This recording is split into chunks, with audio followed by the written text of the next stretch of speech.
Alors maintenant que l'on a vu un petit peu comment fonctionnait le JavaScript et surtout comment l'utiliser côté navigateur, je vous propose de voir un autre aspect du JavaScript intéressant, son utilisation côté serveur, avec notamment l'utilisation de Node.js.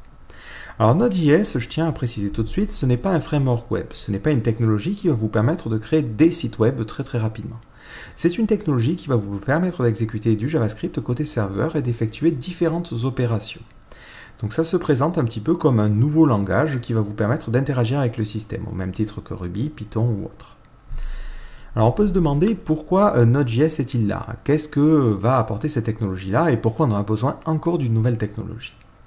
Alors pour comprendre la problématique que solutionne Node.js, il faut évidemment comprendre la problématique.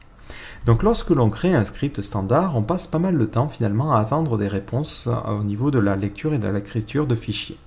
Donc si je prends le cas d'une page standard, lorsque l'utilisateur arrive, notre script va parser l'URL et ensuite rediriger vers les bonnes actions à effectuer. En fonction de ces actions, il se dit bon, j'ai besoin de récupérer des informations au niveau de ma base de données. Il va donc demander à la base de données ces informations et attendre les résultats. Lorsqu'il aura les résultats, il effectuera d'autres opérations et enfin, il pourra générer la page en fonction des informations qu'il a reçues. Le problème, c'est qu'au final, les temps d'exécution de notre script sont relativement courts, mais il perd beaucoup de temps à attendre des informations depuis une base de données ou depuis des fichiers. Et le problème, c'est qu'au final, le temps d'exécution de notre simple script est assez conséquent à cause de ces phases un petit peu mortes. Donc le principe de Node.js, c'est de séparer ça et de se dire, bon, on va séparer la partie script, qui est vraiment le script que l'on a écrit, de la partie qui demande des accès aux fichiers. Donc lorsqu'un premier client va se connecter, on va faire notre traitement, parser l'URL et tout ça, et ensuite on va dire, bon, j'ai besoin de récupérer des informations à la base de données. Mais plutôt que de les récupérer directement là, on va utiliser une thread pool pour pouvoir récupérer ces informations-là. Donc, du coup, notre script va s'arrêter. La requête au niveau de la base de données est gérée de manière asynchrone, donc dans cette thread pool, et ensuite il va pouvoir traiter une seconde requête. Donc si un autre client arrive dans le même intervalle, il va être capable de traiter les informations. Plus tard, lorsque le système a récupéré les informations depuis la base de données, il va redemander, il va réexécuter du script. Ce script va faire un traitement particulier. S'il a besoin de récupérer des informations, il réenvoie la thread pool. Et enfin, ensuite, ça fait appel au dernier truc qui va générer la page. Et là, notre script dira par exemple, j'ai les informations, voilà la réponse, je peux construire la réponse qui a été demandée. Et du coup, le client aura ces informations-là.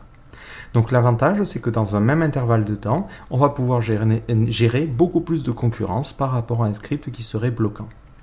Alors en interne, ça fonctionne avec un système de boucle d'événements.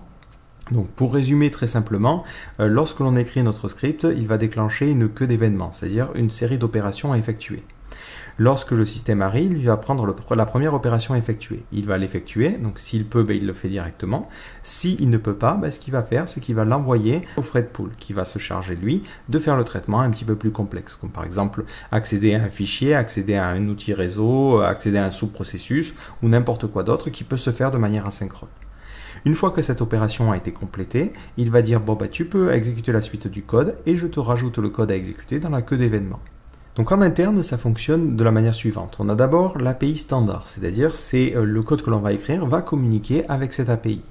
Cette API va ensuite faire la liaison avec des librairies C ou C++ pour pouvoir communiquer avec le système. Donc par exemple, on aura des outils permettant de faire des requêtes HTTP, modifier des fichiers au niveau du système, se connecter par exemple à une base de données, et ainsi de suite, ainsi de suite. Et après, il utilise d'autres librairies externes qui sont des dépendances qui n'ont pas été développées par Node.js pour faire des opérations un petit peu plus particulières. Donc on a notamment le moteur JavaScript V8, qui est le moteur qui équipe actuellement Chrome et qui permet d'interpréter notre JavaScript. Il utilise aussi des librairies pour gérer notamment le thread pool, pour gérer la boucle d'événements, les outils liés à la cryptographie, et ainsi de suite, ainsi de suite. Donc si vous êtes intéressé, n'hésitez pas à faire un petit tour sur le GitHub de Node.js. Donc il y a un petit dossier dépendance, et là vous voyez les différentes dépendances. Donc on a l'EBUF qui permet de gérer la partie asynchrone, on voit qu'on a V8 et V8 inspecteur, donc ça c'est pour avoir accès à l'inspecteur. On a l'OpenSSL et tout ce que je vous disais. Et si vous êtes intéressé aussi par la partie code, à voir un petit peu comment ça fonctionne en interne, mais vous pouvez regarder le dossier SRC. Donc vous voyez qu'on a pas mal de C. Alors vous vous dites, ok, c'est bien sympa, mais moi je veux voir du code. Comment ça va fonctionner au niveau de Node.js?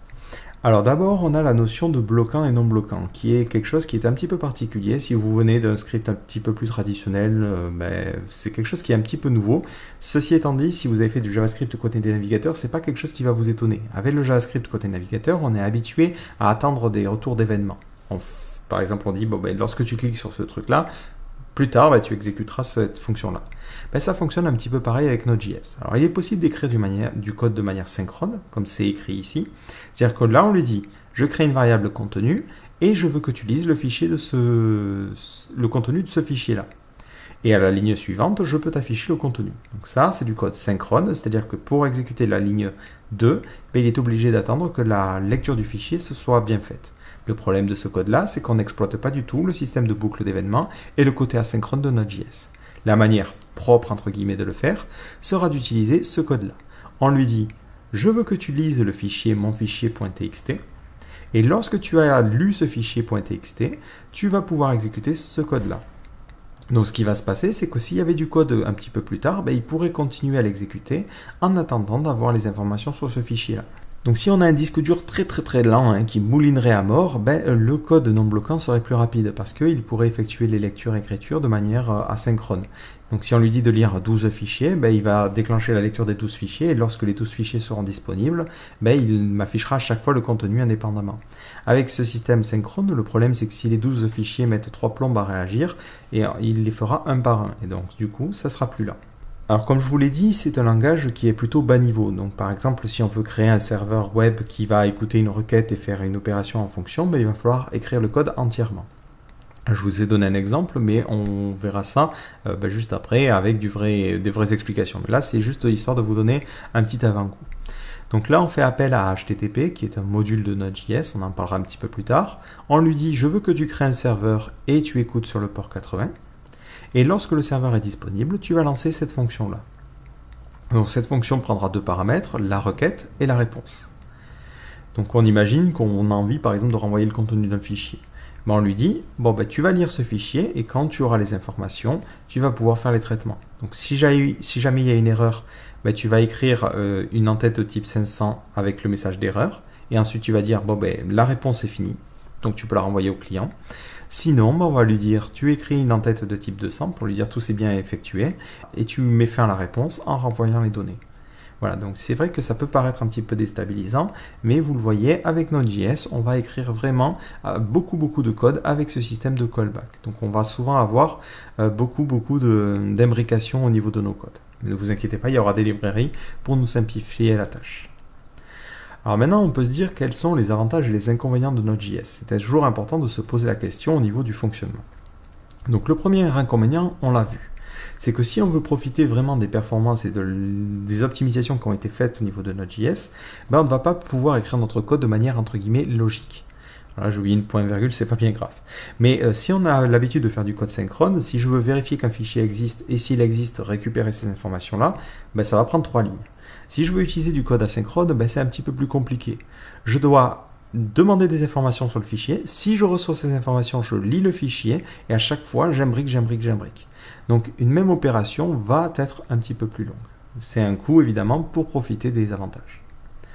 L'autre problème, c'est que c'est du single thread, c'est-à-dire que même si Node.js, on parle de performance et d'optimisation, si jamais vous faites une logique qui coûte beaucoup au processeur, avec notamment beaucoup de calculs JavaScript ou je ne sais quoi, vous allez bloquer votre thread et du coup, vous ne pourrez pas gérer d'autres requêtes ou d'autres demandes qui rentrent.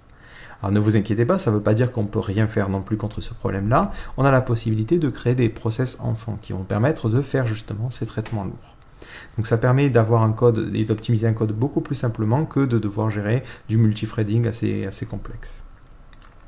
Enfin, l'autre problème, c'est que c'est un code qui est un petit peu plus bas niveau. Alors là, je vais le comparer essentiellement entre guillemets à PHP, mais lorsque l'on fait du PHP, on a la possibilité de créer une session, on a déjà le serveur web qui est devant et qui va faire un petit peu le transfert, on a accès au truc posté avec $_post. Il y a beaucoup de choses qui, dans le langage, sont conçues pour nous aider à créer un site web. Dans le cas de Node.js, par défaut, il ne propose que très peu de choses. Et du coup, on va devoir écrire beaucoup de choses qui seraient déjà implémentées ailleurs. Donc ça peut être un problème à ce niveau-là. Alors maintenant, les avantages. Les avantages, c'est que c'est beaucoup plus performant si on a beaucoup d'accès système à faire. On ne va pas avoir notre script qui va poireauter pendant ce temps, il va pouvoir faire beaucoup plus de traitements simultanés par rapport à un script qui serait bloquant. L'autre avantage aussi, c'est qu'il est multiplateforme. Si vous vous rendez sur le site de Node.js, vous allez pouvoir le télécharger et faire fonctionner Node.js sur Windows, Mac et Linux sans aucun problème. L'autre avantage aussi, c'est que ça permet d'avoir un seul langage. Alors ça, c'est un point qui est un petit peu particulier, mais globalement, c'est plutôt sympa de se dire, je fais du JavaScript côté client. Ça, malheureusement, je n'ai pas le choix. Je suis obligé de faire du JavaScript pour le navigateur. Et l'avantage, c'est que je n'ai pas à faire la gymnastique mentale de me dire, maintenant je code en PHP, donc il faut que je convertisse mon code. Là, on a un seul langage pour fonctionner pour tous les systèmes. L'autre avantage aussi de ce langage unique, c'est qu'on va pouvoir partager des librairies. Donc si vous créez une grosse librairie pour faire des opérations particulières, vous pourrez l'utiliser à la fois côté serveur et à la fois côté navigateur. Et ça, c'est plutôt cool. Ensuite, c'est facile à apprendre. Alors là, c'est tout relatif parce qu'on va devoir apprendre des choses un petit peu plus poussées parce que c'est plus bas niveau. Mais de manière générale, le JavaScript, on le connaît déjà. Et on est déjà habitué à travailler avec le système d'asynchronicité, avec le navigateur, avec le système d'événements. Donc, même si Node.js apporte une logique de développement back-end complètement différente, c'est une logique qui ne nous est pas forcément inconnue. Donc, on n'a pas beaucoup de choses à réapprendre si on a déjà fait du JavaScript côté navigateur. L'autre truc qui est plutôt cool, c'est que par défaut, il possède un gestionnaire de paquets. Donc, un petit peu comme Composer pour PHP ou RubyGem pour Ruby, on a un gestionnaire de paquets qui va permettre vraiment de télécharger et d'installer rapidement n'importe quoi. L'avantage aussi, c'est que Node.js dispose d'une très très grande communauté. Donc, lorsque je vous disais par exemple, le système de session, on ne l'a pas, il va falloir le créer nous-mêmes. Vous le devinez, on n'est pas le seul à s'être posé la question et des tonnes de personnes proposent des librairies et partagent des librairies pour gérer ce système de session-là. Donc l'avantage, c'est que vu que c'est là depuis le début, on a beaucoup de choses. Voilà, donc ce que je vous propose, c'est de voir dans les prochains chapitres comment installer Node.js sur notre système pour pouvoir commencer à taper du code et faire des choses. Et ensuite, on va voir l'utilisation de certains modules particuliers, comme par exemple le module HTTP pour créer un serveur web et la gestion des streams et d'autres trucs. Donc je vous donne rendez-vous dans les prochains chapitres. À toutes!